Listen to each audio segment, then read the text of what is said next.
Daredevil, more episodes. Episode 3 is out. I'm probably gonna go into spoilers on this one, just because it's like I'm more curious to speculate about like where the show is going than to just kind of vaguely say this episode was pretty good. So briefly, without going too deep into it, I thought this episode was pretty good. We got more lawyer stuff, which I'm really here for. Basically pretty much no action in this episode, just like lawyer drama shit and Matt being like a good lawyer, and I like that. I'm curious to see if that continues throughout the rest of the season, because the big case that's like set up in the first episode or two is now resolved. So where does that leave the rest of the season? I don't know. I'm wondering if we're going with, if there's going to be like another major case, or if we're going to go in a different direction. I don't know. I just have a lot of like questions about, I feel like I both kind of have an idea of where the season's going, but also like don't know at all.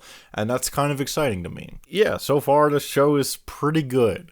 And I'm only like hesitant to say that because I just want them to stick the landing and keep up the quality.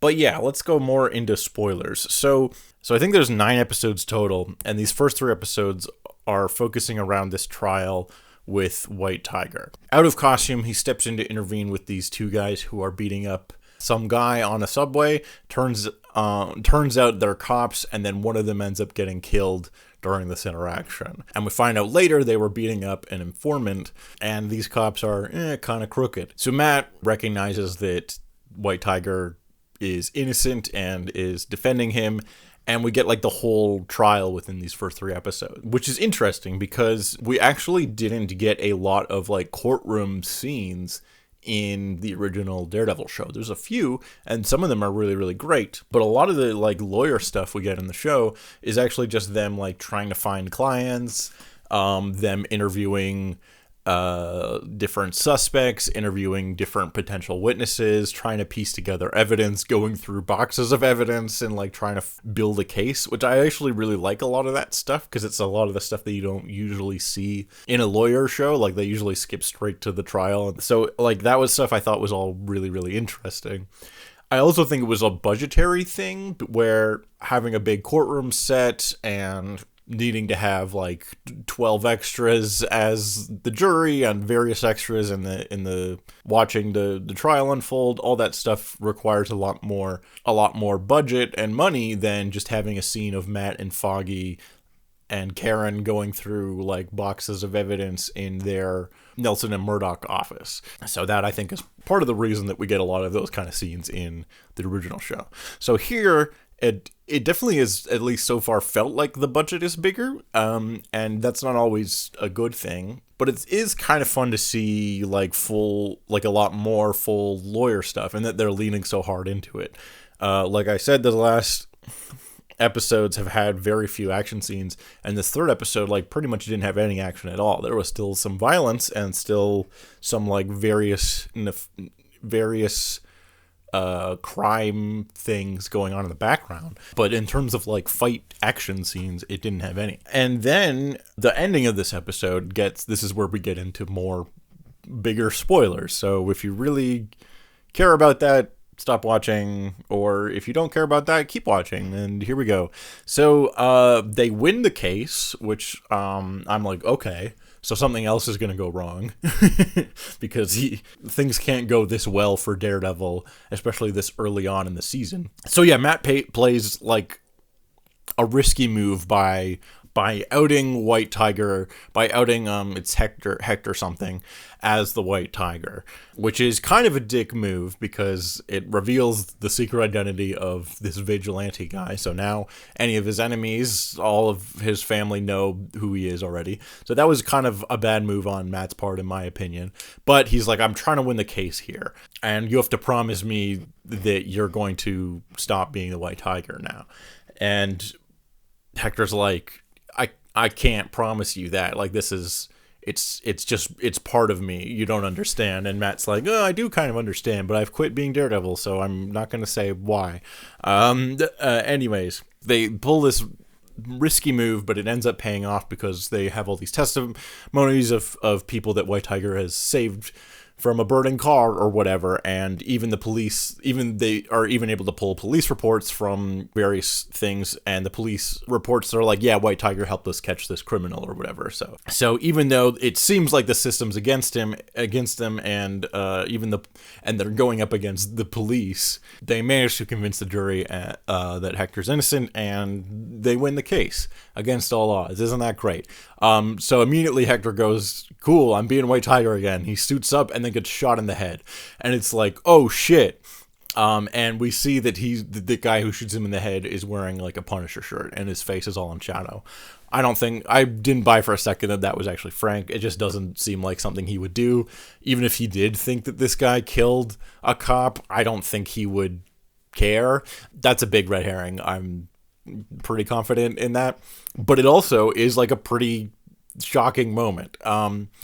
Earlier on in the season, the first episode, in fact, they killed Foggy Nelson, one of the main characters of the original show. And that was also pretty shocking. And now we have another big death that I was not expecting. I knew something was going to go wrong, but I didn't know what. So I have a lot of theories about this, and I'm curious as to where we're going with the show. One, I do kind of like it, because it is like a pretty bold move to introduce this character, give you just enough to make you sympathetic for him, and then immediately kill him off. It also plays kind of against what they usually do with a lot of these Disney Plus shows, where they're like a lot of the time kind of an excuse to be a backdoor pilot for some other Marvel character so that they can go on and get their own show later on. But that's not going to be the case for this guy, because he got shot in the fucking head. He's gone. Now, there are multiple White Tigers in the comics, and I think they even set up that he has a niece or whatever. So, like, it's very plausible that by the end of this season, even that soon, we could be seeing another White Tiger running around. But I was still impressed that they were like, oh yeah, we're introducing this character who is like tangentially related to Daredevil, and he's like a street level character. He's even appeared in some of the Frank Miller run of Daredevil, which I'm reading right now. So yeah, it fits within the Daredevil part of the Marvel world pretty well. And then no, we're just straight up killing him early on. And I don't think it's just a shock value type moment. I think it's, well, one, it's going to further this plot that I'm going to get into a second. But two, I think it's like the Foggy moment at the start of the show. That's just like pure shock value to like be like, holy shit, and get your attention. This felt more like a Game of Thrones, like nobody is safe. We're not just doing a big death for shock moment, for shock value. We're cementing the tone of this show as being darker than your normal Marvel stuff, and the stakes are high. These characters are not invincible. Unlike most of the Avengers type characters, these characters can die. Does that mean that we're going to get more major deaths later on in the season? Do I think Daredevil is going to die in this show? Probably not. I mean, he already died and came back once already, so that I find unlikely. However, it does make the stakes feel super high, and it gives us that like kind of Game of Thrones, at least early Game of Thrones type stuff, where like nobody feels safe, and I am liking that at least right now. Yeah, so the guy wearing the Punisher shirt who kills him, I think he's a cop. That seems to be the direction they're going in, which is very interesting and has the potential to be like really, really compelling if they pull it off. We saw earlier that a couple of the cops had like Punisher tattoos, which is interesting because I don't think Frank told them to do that. This plays into like real world shit with the Punisher logo, where a lot of real life fascists really like the Punisher because he kills people unapologetically, and they've claimed the Punisher skull. They think it's badass and cool, and they don't see the irony that Punisher is barely an anti-hero, and most of the time I think he actually works better as in stuff like Daredevil Season 2, where he's kind of a villain for the majority of that arc. And we know that from the trailer and from casting and stuff that John Bernthal is back as Punisher, and he's going to show up later in the season. So yeah, I think what they're going to do is play with that, and go into like this was kind of an arc in the comics a little bit, where as Punisher like changed his logo for various reasons, but that was definitely part of it, was that, a lot of like real world fascists love the Punisher logo, and that makes it harder to sell Punisher comics, because then it like is associated and claimed by real world like white supremacists and fascists and stuff. And I think that's what we're doing here, which is like, ooh, okay, you gotta toe that line extremely carefully, and that's going to be a challenge to pull off. But if they do, I think it could be really interesting. And that's what I think is going on here. I think there are certain cops that have like claimed Punisher as like, yeah, the law doesn't go far enough, we should be able to kill whoever we want, including this guy that we think killed a cop, or at the very least interfered with us being corrupt cops and roughing up one of our informants, and just doing general police brutality type stuff. And he stood up against that, so he's got to go, which I think is interesting. The other thing I think that's been interesting so far is that, like, one, all the antagonists in the show so far have been the police, and not even like Fisk's, like, because Fisk is mayor now, but he's not even the one like influencing these corrupt cops that we've been dealing with. These are just regular ass cops that are corrupt because the system is inherently flawed, and I think that's really interesting. Fisk, so far, we haven't actually seen him do any real crimes. We haven't seen him kill anybody. So far, he's just been like doing shady political maneuvering. And don't worry, I'm sure he will kill some people later on in the season. But as of right now, he actually like hasn't, like, it's been very restrained, which I'm kind of impressed by. It's been 3 episodes, and Daredevil has not really been doing any daredeviling apart from the opening sequence. And Kingpin has not been doing any crime. So like I'm impressed by how restrained it's been. Now, this first 3 episodes definitely felt kind of like the end of the first arc of the season, and maybe that's kind of where they're going. And so now I think we'll probably get into stuff with Punisher. We'll get into Matt realizing that, you know, the system is not, even when it works, it doesn't. So maybe he's going to have to work outside the law to do what's right. You know, the classic Daredevil things, which is what the show's been playing with. Like, what is right? What is wrong? If someone works outside the law to do something that's right, does that make him a good person? Is a good person capable of evil? Is an evil person capable of good? All those questions about morality and the law and justice and all those things. It's playing with all that Daredevil stuff, which I like.